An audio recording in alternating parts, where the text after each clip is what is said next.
ਅਜਿਹੀ ਇਨੋਵੇਸ਼ਨ ਜਿਸ ਨੇ ਸਾਰੀ ਜੁਐਲਰੀ ਇੰਡਸਟਰੀ ਨੂੰ ਬਦਲ ਕੇ ਰੱਖ ਦਿੱਤਾ ਹੈ। ਲੈਬ ਗਰੋਨ ਹੀਰੇ ਤੇ ਮਾਈਨਿੰਗ ਦੇ ਨਾਲ ਕੱਢੇ ਹੋਏ ਹੀਰੇ, ਕੀ ਫਰਕ ਹੈ ਇਹਨਾਂ ਦੇ ਵਿੱਚ?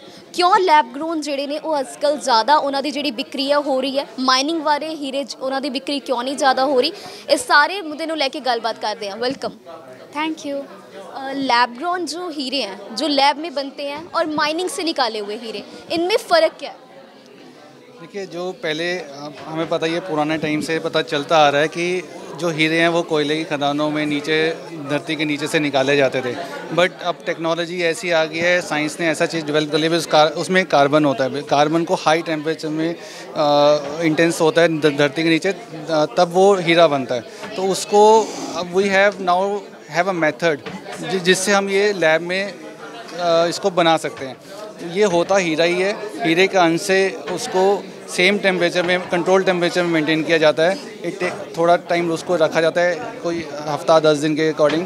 उसके बाद वो हीरे की शेप में एक लैब ग्रोन, उसको इसलिए लैब ग्रोन हीरो कहा जाता है वैसे। माइनिंग वाले हीरे हो गए या फिर ये जो लैब ग्रोन हीरे हैं, लोगों की तरफ से ज़्यादा प्रेफरेंस है माइनिंग वाले को, क्योंकि लोग उस चीज़ को प्रेफरेंस देते हैं जो मेहनत से निकाली जाए। लैब ग्रोन सुनने में काफ़ी ईजी लगता है, तो लोगों की प्रेफरेंस क्या है? लोगों की प्रेफरेंस लैब ग्रोन लोगों की प्रेफरेंस लैब ग्रोन ज़रूर बनेगी, क्योंकि लैब ग्रोन इको फ्रेंडली होता है। वो ज़मीन से नहीं निकाला जाता है, जो हार्म नहीं देता है एनवायरमेंटल को, और इसलिए धरती माँ की सेवन होती है उससे। इसलिए आई थिंक लोगों की प्रेफरेंस, जो नई पीढ़ी आने वाली है उसकी प्रेफरेंस लैब ग्रोन ज़रूर होगी। तो लैब ग्रोन में और माइनिंग वालों में अगर डिफ्रेंशिएट करना हो that this is lab grown और ये माइनिंग वाला है, तो is there any way for that? उसके लिए सिर्फ एक सर्टिफिकेशन होता है, जिसको कहते हैं IGI और SGL। वो सर्टिफिकेशन ऐसा होता है जहाँ पे इट जस्ट एक ही डिफरेंस होता है उस एक सेंटेंस में कि lab grown diamonds, natural diamonds, उतना ही फ़र्क होता है एक नेचुरल डायमंड्स और लैब ग्रोन डायमंड्स में। देख के कोई भी इंसान आइडेंटिफाई नहीं कर सकता ये लैब ग्रोन है या नेचुरल डायमंड्स है। और अगर हम लोग क्वालिटी क्वांटिटी वाइज बात करें तो लैब ग्रोन में और जो माइनिंग वाले हैं उनकी क्वालिटी में कोई फ़र्क तो नहीं होता? इक्वल क्वालिटी होती है और मतलब ट्रस्टवर्थी होता है उतना ही जितना माइनिंग वाला होता है?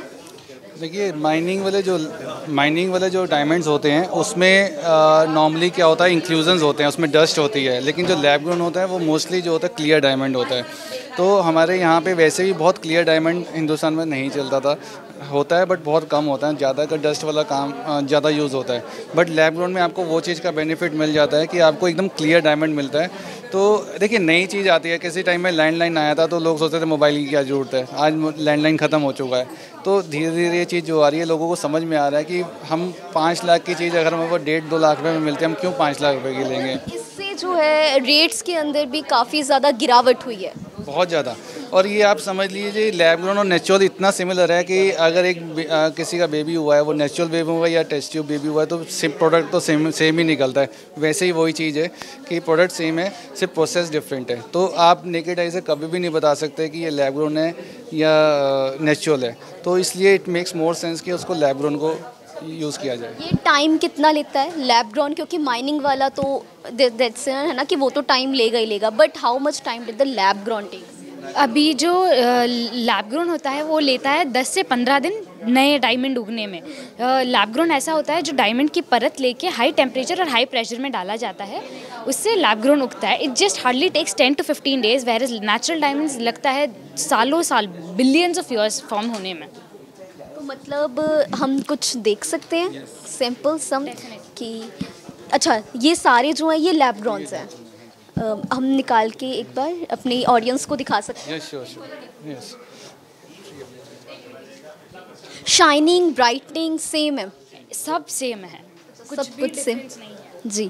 कैमरामैन दिखा दिता जावे कि आ तुसी देख सकते हो आ लैब ग्रोन है, बट डिफरेंशिएट तुसी नहीं कर सकते। अच्छा सर, सर्टिफिकेशन का क्या प्रोसेस है? जैसे नेचुरल डायमंड की सर्टिफिकेट होती है जो लैब करती है, इंडिया में IGI करती है, वैसे ही लैब ग्रोन का भी वो करती है। सिर्फ डिफरेंस ये होता है कि उसमें वो लैब ग्रोन IGI लिखा होता है, उसमें नेचुरल लिखा होता है। तो वो हम भी चाहते हैं कि कस्टमर को पता हो कि वो लैब ग्रोन है या नेचुरल है। ऐसा नहीं होना चाहिए कि नेचुरल के पैसे दे रहा है और लैब ग्रोन ले रहा है, लैब ग्रोन के पैसे दे रहा है, नेचुरल ले रहा है। सो डेट इज़ वेरी क्लियर। तो हम लोगों ने क्या डिसाइड किया कि हम बता के करेंगे। ये चीज़ है कि लैब ग्रोन है तो लैब ग्रोन ले रहे हो आप, तो ऐसा नहीं है कि नेचुरल बोल के आपको लैब ग्रोन दे रहे हैं।